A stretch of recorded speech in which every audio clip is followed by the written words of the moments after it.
Hi everyone, welcome. आज के इस क्लास में हम पढ़ने वाले हैं मार्कोनिकॉव्स रूल।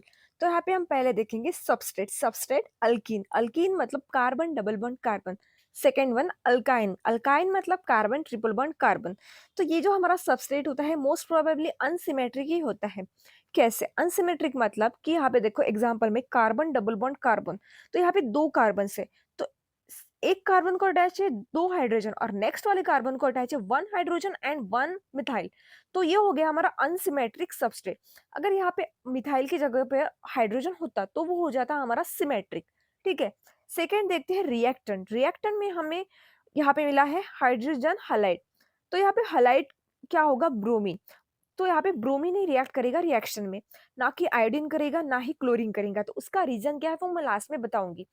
तो आप याद रखो कि मार्कोनिकॉव्स रूल और एंटी मार्कोनिकॉव्स रूल में भी यहाँ पे ब्रोमीन ही रिएक्ट करेगा। तो देखो रिएक्टेंट। रिएक्टेंट में क्या है? Hydrogen halide. तो हैलाइड क्या होता है? हैलोजन। हैलोजन होता है इलेक्ट्रॉन रिच। तो वो क्या कर लेगा? इलेक्ट्रॉन्स अपनी तरफ खींच लेगा, तो वो हो जाएगा एक्स नेगेटिव। और बचा हमारा हाइड्रोजन, वो हो गया इलेक्ट्रॉन डेफिशिएंट, तो उस पर आएगा पॉजिटिव चार्ज। तो पॉजिटिव चार्ज आ गया इसलिए वो क्या बनेगा? हमारा इलेक्ट्रोफाइल। और ये जो हमारा सबस्ट्रेट था उसके पास कार्बन डबल बॉन्ड कार्बन है, तो उसमें का जो एक का बॉन्ड रहता है वो रहता है सिग्मा और नेक्स्ट वाला बॉन्ड रहता है पाई बॉन्ड। तो पाई बॉन्ड क्या रहते हैं? वो होते हैं लूजली पाई इलेक्ट्रॉन्स। उसमें होते हैं लूजली पाई इलेक्ट्रॉन्स। तो ये हमारा इलेक्ट्रोफाइल, ये रहा हमारा न्यूक्लियोफाइल, ये आपस में रिएक्ट करेंगे। रिएक्ट करने के बाद इसके पास है ऐसे दो कार्बन से जहाँ पे ये रिएक्ट कर सकता है। कौन से? ये कार्बन डबल बॉन्ड कार्बन के दो कार्बन। तो इनमें से वो कहीं पे जाकर भी रिएक्ट कर सकता है, लेकिन इसमें भी होगा हमारा मेजर और माइनर। तो हम कैसे समझेंगे कि कौन सा मेजर है और कौन सा माइनर है? तो देखो, अगर हम कंसिडर कर लेते हैं पहले कि ये रहेगा मेरा कार्बन नंबर 1, ये नेक्स्ट वाला रहेगा 2 और ये रहेगा 3। ठीक है। अगर मेरा हाइड्रोजन जाकर रिएक्ट करता है कार्बन नंबर 1 पे, तो कार्बन नंबर 2 पर आएगा पॉजिटिव चार्ज। और अगर मेरा हाइड्रोजन जाकर रिएक्ट करता है कार्बन नंबर 2 पे, तो कार्बन नंबर 1 पर आएगा पॉजिटिव चार्ज। ठीक है। तो ये होगी मेरी दो कंडीशंस। अभी देखते हैं इनमें से स्टेबल कौन सा है। तो दो, ये जो हमें दो प्रोडक्ट्स मिले हैं उनमें बना है हमारा कार्बोकेटन। कार्बोकेटन, तो कार्बोकेटन की स्टेबिलिटी क्या होती है? टर्शियरी, सेकेंडरी और प्राइमरी। वो क्यों होती है वो देखते हैं, उसका रीजन देखते हैं। तो देखो, पहला जो हमें कंपाउंड मिला है तो उनके जो बीच का कार्बन है उस पर आया है पॉजिटिव चार्ज। तो ये जो हमारा कार्बोकेटन है उसके एडजेसेंट पे जो दो कार्बन है वो क्या करेंगे? अपने इलेक्ट्रॉन्स डोनेट करेंगे ये कार्बोकेटन को। कैसे? इंडक्टिव इफेक्ट से। जो अल्काइल ग्रुप होते हैं वो क्या करते हैं? अपने इलेक्ट्रॉन्स डोनेट करते हैं अल्काइल ग्रुप इंडक्टिव इफेक्ट से। तो यहाँ पे जो हमारा पहला वाला जो कंपाउंड है वो रहेगा स्टेबल। और ये जो हमारा नेक्स्ट कार्बन है, नेक्स्ट कंपाउंड है, उसमें क्या है कि टर्मिनल कार्बन पे पॉजिटिव चार्ज आ गया है, तो उसे अटैच है सिंगल कार्बन। तो सिंगल कार्बन इतने अच्छे से इंडक्टिव इफेक्ट से इलेक्ट्रॉन्स डोनेट नहीं कर पाएगा, इसलिए ये हो गया हमारा अनस्टेबल। इस ये फर्स्ट वाले कंपाउंड के कंपेरेटिवली। ठीक है, ये हो गया हमारा स्टेबल। उसके बाद ये नेक्स्ट वाला। तो इसमें पहला जो कंपाउंड मिला वो मिला सेकेंडरी कार्बोकेटन, और ये मिला हमें लास्ट वाला वो हो गया हमारा प्राइमरी कार्बोकेटन। इस हिसाब से और कार्बोकेटन की स्टेबिलिटी को हमें पता चलती है कि पहला होता है टर्शरी और फिर होता है सेकेंडरी और फिर होता है प्राइमरी। ये होता है इंडक्टिव इफेक्ट की वजह से। इसके बाद में अगर आपने इंडक्टिव इफेक्ट पढ़ा ना हो तो आपको इतना डाउट जरूर होगा कि ये जो सेकेंड वाला हमें प्रोडक्ट मिला है उसको अटैच है इथाइल ग्रुप। कार्बोकेटन जो मिला है उसको अटैच है इथाइल ग्रुप। तो इथाइल तो अच्छे से डोनेट करेगा नहीं, क्योंकि उसमें कार्बन को अटैच है फिर से कार्बन। तो वो जो CH3 है ना लास्ट वाला, वो ज्यादा डिस्टेंस पे है, तो इंडक्टिव इफेक्ट ज्यादा डिस्टेंस पे काम नहीं करता है। तो ये इंपॉर्टेंट पॉइंट है, आपको ध्यान में रखना होगा। आगे चलते हैं। तो देखो, अभी तक तो हमने मैकेनिज्म देख लिया, उसके कुछ कंडीशंस देख लिए। अभी देखते हैं प्रॉपर डेफिनेशन से मार्कोनिकॉव्स रूल को।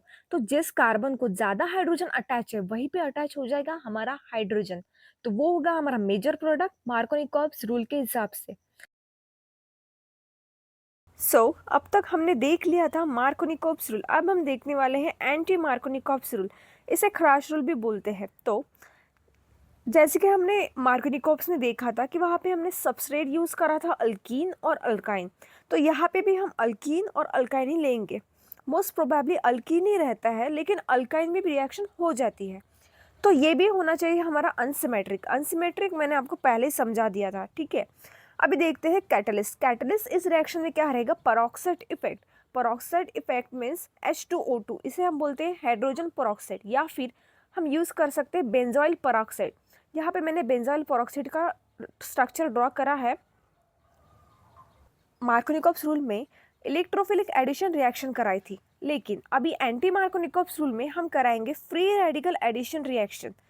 तो वहाँ पे इलेक्ट्रोफाइल ने अटैक करा था, लेकिन यहाँ पे इलेक्ट्रोफाइल अटैक नहीं करेगा, यहाँ पे रेडिकल का फॉर्मेशन होगा, फिर रिएक्शन होगी।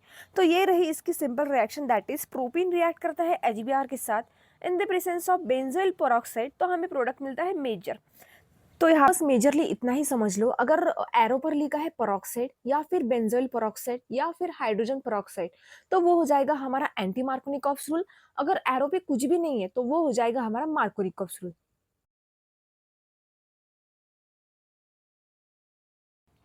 एंटी मार्कोनिकॉप्स रूल एक्चुअल में है क्या, तो देखो, जैसे हम जो हमारा प्रोटीन रहेगा, जैसे कि अनसिमेट्रिक हमारा सबस्ट्रेट है, तो उसमें जहाँ पे भी कार्बन जिस कार्बन को ज़्यादा हाइड्रोजन अटैच है उसी को अटैच होगा हमारा halogen group, that is bromine. तो यहाँ पे भी एंटी मार्कोनिकॉप्स रूल में भी HBr मोस्ट प्रोबेबली रिएक्ट करता है, बाकी रिएक्ट नहीं कर सकते, जैसे कि हाइड्रोजन आयोडाइड, हाइड्रोजन क्लोराइड या फिर हाइड्रोजन फ्लोराइड। इसका हम रीज़न देखेंगे लास्ट में। तो अभी देखते हैं इसका मैकेनिज्म में बेंजोइल पेरोक्साइड का क्लीवेज होता है होमोलिटिक क्लीवेज से, मतलब ऑक्सीजन और ऑक्सीजन के बीच का बॉन्ड ब्रेक होता है। पेरोक्साइड मतलब ऑक्सीजन और ऑक्सीजन का बॉन्ड, इसे हम बोलते हैं पेरोक्साइड। यहाँ पे बेंजोइल अटैच है इसलिए बेंजोइल पेरोक्साइड। तो यहाँ पे होमोलिटिक फ्यूजन से बॉन्ड ब्रेक होता है, और बॉन्ड ब्रेक, तो जैसे ही यहाँ पे बॉन्ड ब्रेक होता है तो सिंगल बॉन्ड में होते हैं 2 इलेक्ट्रॉन्स, तो ऑक्सीजन अपने अपने इलेक्ट्रॉन्स लेकर जाते हैं, ठीक है। तो यहाँ पे हमें इंटरमीडिएट मिलेगा। इंटरमीडिएट्स में क्या होगा कि किसी भी रिएक्शन में अगर गैस रिलीज होता है तो वो होता है उसका ड्राइविंग फोर्स, मतलब ऑटोमेटिकली हो जाता है, हमें कोई कंडीशन की जरूरत नहीं पड़ती है। तो यहाँ पे CO2 as the side product निकल जाता है, और ऐसा भी बोल सकते हैं कि यहाँ पे एंट्रोपी इंक्रीज करती है, दैट इज जो एंट्रोपी है डेल्टा S वो आती है पॉजिटिव, और हमें यहाँ पे 2 फिनाइल प्रोडक्ट मिल जाते हैं, और साथ ही में 2 मॉलिक्यूल्स ऑफ कार्बन डाइऑक्साइड भी हमें यहाँ पे मिल जाते हैं। तो यहाँ पे C6H5 रिएक्ट करता है HBr के साथ, HBr के बीच का बॉन्ड ब्रेक होता है होमोलिटिक फिजन से, यहाँ पे रेडिकल्स फॉर्म हो जाते हैं। रेडिकल फॉर्म होने के बाद हाइड्रोजन रेडिकल रिएक्ट करता है C6H5 के साथ, और ब्रोमीन रेडिकल फर्दर रिएक्ट करता है हमारे सबस्ट्रेट के साथ। इसके बाद रिएक्शन में क्या होता है कि जो हमारा प्रोपीन है, प्रोपीन में जैसे कि मैंने पहले बताया कि एंटी मार्कोनिकॉप्स रूल क्या है, फिर से रिपीट कर रही हूँ। देखो, जिस कार्बन पे, सबस्ट्रेट के जिस कार्बन पे ज़्यादा हाइड्रोजन है वहाँ पे हमारा हैलोजन अटैच हो जाएगा। अभी हमारा हैलोजन क्या है, ब्रोमीन, तो ब्रोमीन इस कार्बन पर, ब्रोमीन रेडिकल इस कार्बन पर जाकर अटैच हो जाएगा, और बीच वाले कार्बन पर भी अटैच हो जाएगा, लेकिन यहाँ पे हमें मेजर माइनर मिलेंगे। तो जो वाला हमारा मेजर वाला प्रोडक्ट रहेगा ना वो प्रोसीड करेगा। तो यहाँ पे ब्रोमीन अटैच हो गया, और पहले ही हो गया था ब्रोमीन अटैच। अभी फिर से क्या होगा कि हाइड्रोजन ब्रोमाइड फिर से आएगा इस रिएक्शन में, और वो फिर से रिएक्ट करेगा। रिएक्ट कैसे करेगा, हाइड्रोजन ब्रोमाइड जब फिर से आता है वो होता है रेडिकल फॉर्म करता है पहले, तो हाइड्रोजन रेडिकल जाकर रिएक्ट करेगा ये सेंटर वाले कार्बन पर, और यहाँ पे हमें मिल जाएगा हमारा मेजर प्रोडक्ट। अभी तो बचा हुआ हमारा ये ब्रोमीन का रेडिकल, वो फिर से जाकर रिएक्ट करेगा सबस्ट्रेट पर और हमें प्रोडक्ट मिलेगा। तो ये ब्रोमीन जो रहेगा वो फिर से रिएक्ट करते ही रहेगा और हमें प्रोडक्ट मिलते रहेगा। तो यहाँ तक हो गया हमारा मार्कोनिकॉप्स रूल और एंटी मार्कोनिकॉप्स रूल, ठीक है। तो आगे देखते हैं, जैसे कि मैंने बोला था कि हाइड्रोजन ब्रोमाइड ही रिएक्ट करेगा, इसका रीजन क्या है कि बाकी रिएक्ट नहीं करेंगे, ठीक है। तो ऑर्डर ऑफ रिएक्टिविटी मेजरली क्या होता है कौन से भी रिएक्शन में, कि आयोडीन रिएक्ट करेगा, फिर ब्रोमीन, और फिर क्लोरीन। फ्लोरीन तो मोस्ट प्रोबेबली रिएक्ट करता ही नहीं है, उसका रीजन देखते हैं, ठीक है।